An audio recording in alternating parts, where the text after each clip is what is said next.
No one remembers where Sporus was born. No poems were written about his childhood, no monuments carved in his name. He emerged not from legend, but from silence, a boy from the shadows of Rome's towering palaces, born into a world that never intended to notice him. And yet fate has a cruel way of dragging the invisible into the unbearable light. He was not of noble blood, not a prince, not a warrior, not a scholar destined to shape the world. Sporus was likely the child of a freedman or a household servant, a quiet existence lost among the marble halls and endless servants of imperial Rome. He may have grown up folding linens, pouring wine, or fetching scrolls, never imagining his name would echo through history, not as a hero, but as a haunting. The only thing that set him apart was beauty, an ethereal, fragile beauty that shimmered like glass, exquisite and so easily shattered. In Rome, beauty was never just a gift. It was a currency, and for those without power, it was dangerous. He did not seek the spotlight. He did not dream of emperors or empresses. But in a world ruled by whims and madness, he was seen, and that was enough. History would not remember Sporus for anything he chose. It would remember him for what was done to him by a man whose grief became obsession, whose love became violence, and whose crown gave him the power to rewrite reality. Before he became a symbol of imperial madness, or before the silks and the screams, he was just a boy who should have remained unseen. In 65 AD, Rome stood like a taunt among nations, its banners stretched from the windswept shores of Britannia to the burning sands of the east. Marble temples pierced the sky, aqueducts carried water like veins through the empire's body, and emperors ruled not with kindness, but with spectacle. And at the center of it all sat Nero, young, theatrical, terrifying. By then the city still bore the smoke-scarred wounds of the Great Fire. It had burned for 9 days, devouring homes, temples, and dreams. Whispers ran through the ruins that Nero had watched from a tower, singing of Troy's fall as flames consumed his own capital. True or not, it no longer mattered. In Rome, perception was more powerful than truth. Nero rebuilt the city not in humility, but in grandeur. The Domus Aurea, his golden house, rose from the ashes, a sprawling palace laced with gold leaf, rotating dining halls, and artificial lakes. It was not a home, it was a monument to excess. But inside this palace of wonders, the emperor unraveled. He fancied himself an artist, a lover greater than myth. He performed on stage before senators, sang his sorrows to foreign guests, and demanded applause not out of admiration but fear. Rome had seen cruel rulers before, but Nero was different. He was cruel with style. Those close to him disappeared. Executions became routine. The Senate sat like actors in a theater, watching each act of his descent with trembling hands. And beneath this terrifying pageantry, a rot festered. The empire gleamed on the outside, but inside it cracked.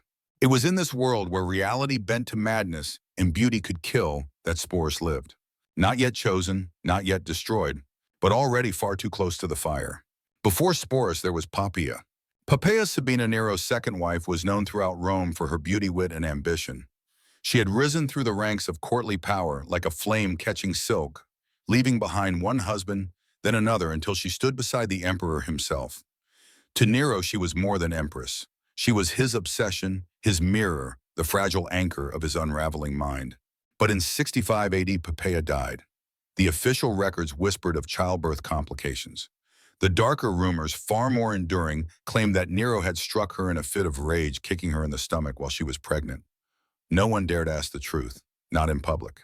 What is known as this: after her death, something inside Nero shattered. He did not mourn like a man. He mourned like a god who believed the world owed him resurrection. He filled her chambers with incense, wept before her statues, and refused to let her memory go.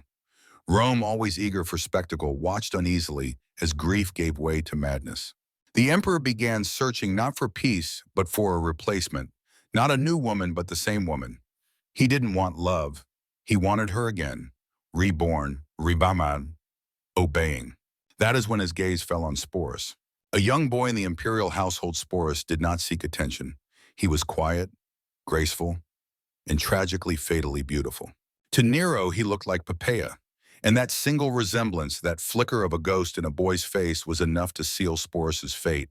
Grief twisted into delusion, and delusion into a command that would end one life and rewrite another. For a man like Nero, mourning was never passive. He did not weep quietly into the night. He turned loss into theater, into decree, into destruction. When he saw Sporus, it wasn't the boy's soul he noticed, nor his voice, nor his thoughts.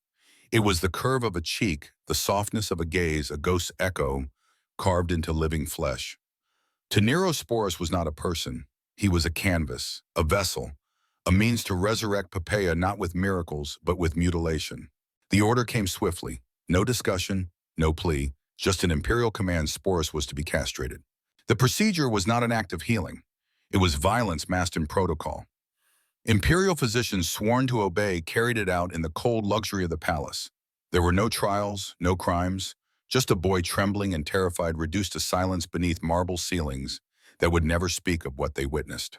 And when it was done, when the blood had been scrubbed from the stone and the pain dulled to a quiet ache, Sporus was no longer allowed to be a boy, nor a man, nor himself.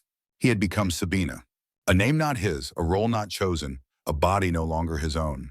Nero draped him in silks, hung jewels from his ears that once belonged to Poppaea, taught servants to call him Lady Wife Empress.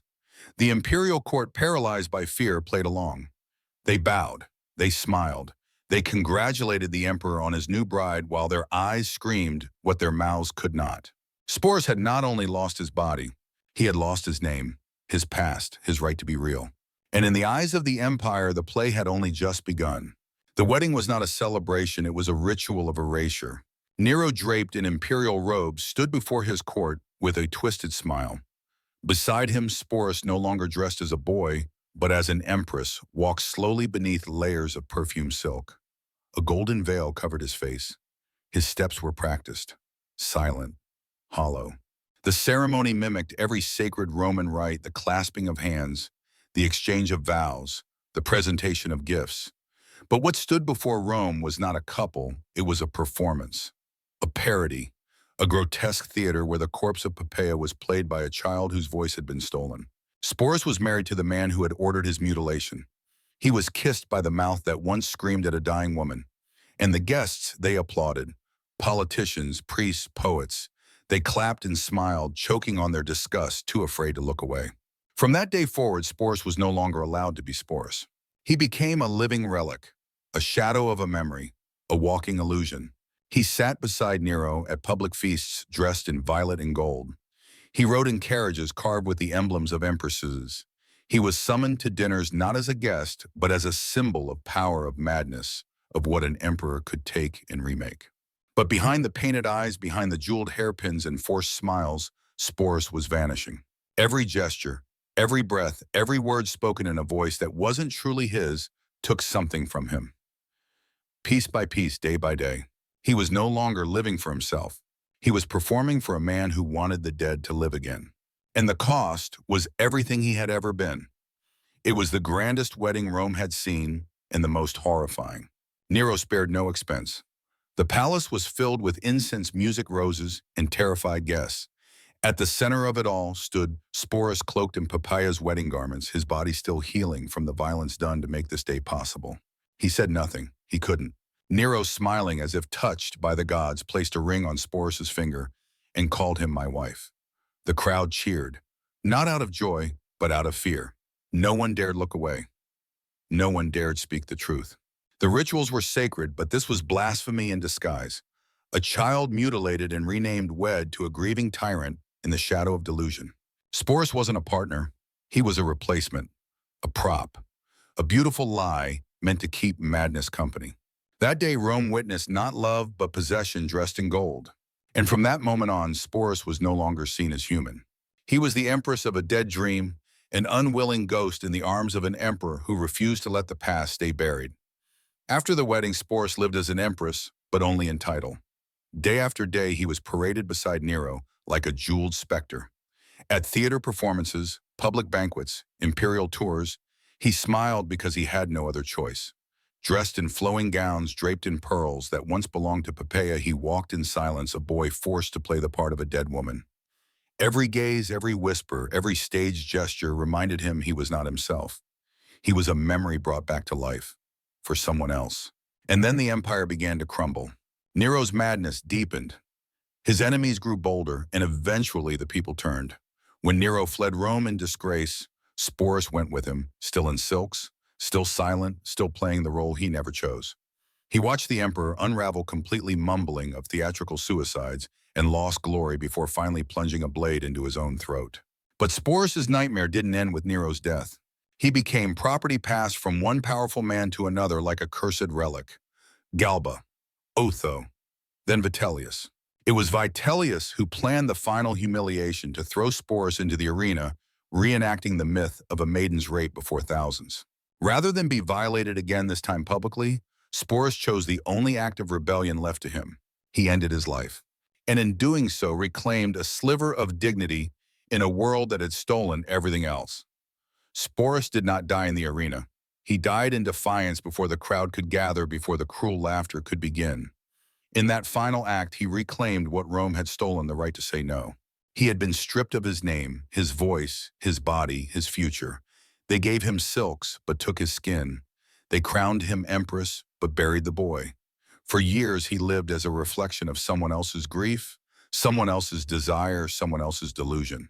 But in the end, with no sword, no shield, no stage left to stand on, he chose death on his own terms. Quiet, resolute, human. And maybe that is what makes his story matter.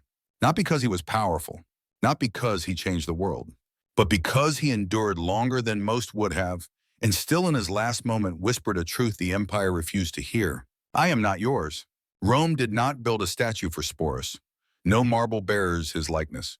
But his story survives not in stone, but in silence. In every soul who has been remade against their will. In every life consumed by the hunger of others. And in remembering him, we do not just honor a victim. We remember what power is capable of, and what dignity means when everything else is gone.